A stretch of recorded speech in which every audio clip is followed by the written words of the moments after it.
Patient issue Manchamma ಅಂತ. Actually ಅವರು ನನ್ನ ವೈಫ್ ಅವರ ತಾಯಿ. ಆಕ್ಚುಲಿ ಅವ್ರದ್ದು ಪ್ರೀವಿಯಸ್ 2-3 ಮಂತ್ಸ್ ಇಂದ ಊಟ ಸೇರ್ತಿಲ್ಲ ರೆಗ್ಯುಲರ್ ಆಗಿ. ಸೊ ಜ್ವರ ಬರ್ತಾ ಇತ್ತು ಅವಾಗ.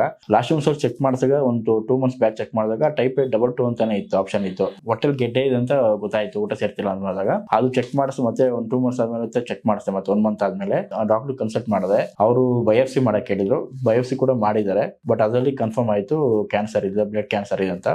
ಅದ್ರಲ್ಲಿ ಕೆಮೊಥೆರಪಿ ಟ್ರೀಟ್ಮೆಂಟ್ ಹೇಳಿದ್ರು. ಮತ್ತೆ ಗೊತ್ತಿರೋವಾಗ ಸುಮಾರು ಜನ ಕೆಮೊಥೆರಪಿ ಬೇಡ ಸರ್. ಆಕ್ಚುಲಿ ನನಗೂ ಕೂಡ ಪ್ರಾಪರ್ ಆಗಿ ಹೇಳ್ತಿರ್ಲಿಲ್ಲ. ನಾರ್ಮಲಿ ಗ್ಯಾಸ್ಟ್ರಿಕ್ ಸಮಥಿಂಗ್ ಇರುತ್ತೆ ಅನ್ಕೊಂಡು ನಾವು ಸುಮ್ಮನೆ ಆಗಿತ್ತು, ತಳ್ಕೊಂಡ್ ಬಂದಿದ್ವು. ಬಟ್ ತುಂಬಾ ಕಂಡೀಷನ್ ಏನಾಗಿದೆ ಅಂದ್ರೆ ಲಾಸ್ಟ್ 2 ಮಂತ್ಸ್ ಬ್ಯಾಕ್. ಮತ್ತೆ ಈಗ ಸದ್ಯಕ್ಕೆ ಪ್ರೆಸೆಂಟ್ ಲೈಟ್ ಆಗಿ ಊಟ ಮಾಡ್ತಿದ್ರೆ, ಲಿಕ್ವಿಡ್ ಐಟಮ್ ಕುಡಿತಾ ಇದಾರೆ ಅಷ್ಟೇ. ಪರ್ಟಿಕ್ಯುಲರ್ ಆಗಿ ಬ್ಲಡ್ ಕ್ಯಾನ್ಸರ್ ಅಂತ ಹೇಳಿದ್ದಾರೆ, ಅದು ಲಿಪೋಮಾ ಅಂತ ಹೇಳಿದ್ದಾರೆ. ಆಕ್ಚುಲಿ ನಿಮ್ಮ ಹಾಸ್ಪಿಟಲ್ ನಾನು ಸುಮಾರು ದಿವಸ 2-3 years ಬ್ಯಾಕ್ ಇಂದ ಹುಡುಕ್ತಾ ಇದ್ದೆ ಆಯುರ್ವೇದ ಕೊಡ್ಸ್ಬೇಕು ಅಂತ.